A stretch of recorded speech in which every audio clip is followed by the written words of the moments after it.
देखिए, मैं शुरुआत से ये बात कहते हुए आ रहा हूँ कि किसी स्कीम के अंदर अगर 100 में से 90% सही है और 10% कुछ प्रॉब्लम्स है तो उसको समझा जा सकता है। लेकिन रमाई घरकुल योजना जो है वो दलित समाज के गरीब लोगों को एक पक्की छत मिले, उनका अपना घर हो, ये स्कीम शुरू की गई थी और माता रमाई के नाम के ऊपर ये स्कीम शुरू हुई। दुर्दैवी बात यह है कि इसी समाज के कुछ भाऊ दादा लोगों ने पिछले कई सालों से करोड़ों रुपये का घोटाला किया है और इस बारे में कोई बोलने के लिए तैयार नहीं था।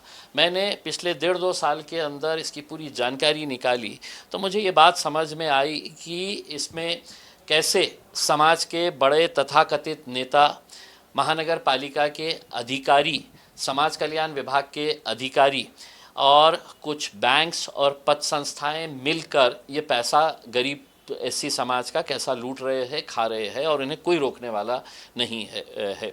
तो ये मुद्दा लगातार उठाने के बाद ये आखिरकार महाराष्ट्र की विधानसभा के अंदर विधान परिषद के नेता हमारे अंबादास दानवे साहब ने भी इस मुद्दे को उठाया और उस वक्त जो है पालक मंत्री जिनके अंडर में ये डिपार्टमेंट आता है सोशल वेलफेयर, उन्होंने कहा कि हम विभागीय आयुक्त के ज़रिए इसकी चौकसी कराएंगे करके। तो देखिए, लोगों को बेवकूफ़ बनाने का धंधा कैसा किया जाता है। विभागीय आयुक्त हमारे पास जो है जी श्रीकांत साहब, वो इससे पहले कहाँ पे थे? महानगर पालिका के अंदर थे। महानगर पालिका के अंदर ही ये धांधली चल रही थी। महानगर पालिका के अंदर जब वो आयुक्त थे तो उनके पीरियड में भी बहुत सारे बिल पास किए गए हैं। अब आप उन्हीं से कह रहे हैं कि हम इंक्वायरी करवाएंगे करके उसमें। तो मेरा यही कहना है कि इसकी अगर निष्पक्ष जांच होती है, अब पुलिस भी इसकी जांच कर रही है, हमसे भी स्टेटमेंट्स मांगा गया है, हमने भी बहुत सारे सबूत दिए हैं।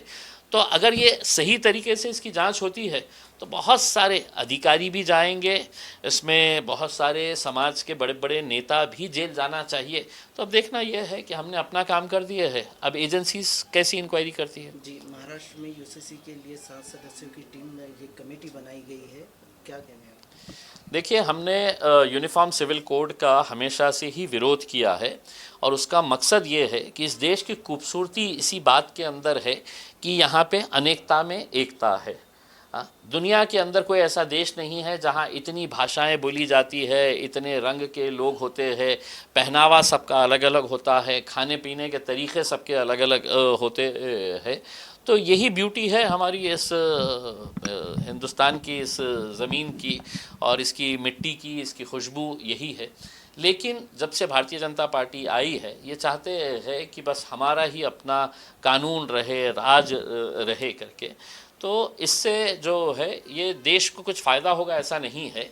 महज सिर्फ कुछ धर्म के लोगों को टारगेट करने के इरादे से ये यूसी से बिल लाया जा रहा है। ठीक है, गवर्नमेंट ने अभी अपनी कमेटी बनाई है, उसकी रिपोर्ट क्या आती है देखेंगे, उसका विरोध करेंगे। जी, कमेटी में एक भी माइनॉरिटी का सदस्य नहीं है। देखिए, हम तो यही है, अगर यूनिफॉर्म सिविल कोड की अगर बात हो रही है तो उसमें क्रिश्चियनिटी का भी एक मेंबर होना चाहिए था, उसमें मुस्लिम समाज का भी होना चाहिए था, एससी समाज का भी, बुद्धिस्ट समाज के लोग भी इसमें अंदर होना चाहिए था। तब जाकर अगर भारतीय जनता पार्टी के ही अपने लोग जाकर बैठेंगे तो फिर वो कमेटी बनाने की ज़रूरत नहीं है। आपने तो अपनी मंशा साफ कर दी है कि हमको ये बिल लेके आने का है करके। उसमें राम मंदिर घोटाला मामले पे अभी तक प्रधानमंत्री चुप्पी के बैठे हैं, कुछ प्रधानमंत्री शायद इसलिए खामोश होंगे कि उनको सत्ता मिल गई है, प्रधानमंत्री बन गए हैं, हुकूमत बीजेपी की आ चुकी है देश के अंदर, बहुत सारे राज्यों के अंदर।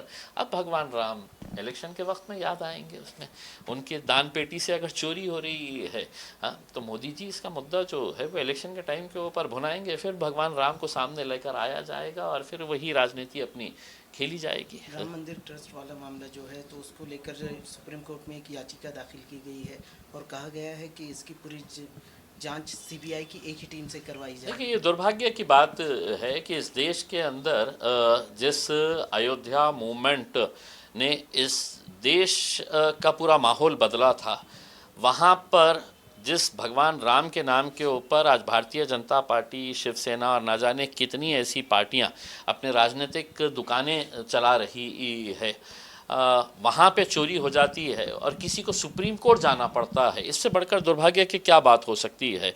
ये तो उसी दिन, जिस दिन ये मामला सामने आया था, उसी दिन एक हाई लेवल की इंक्वायरी बिठाकर इसके ऊपर कार्रवाई करने की ज़रूरत थी। कोर्ट में जाने की ज़रूरत होनी ही नहीं चाहिए थी इसमें।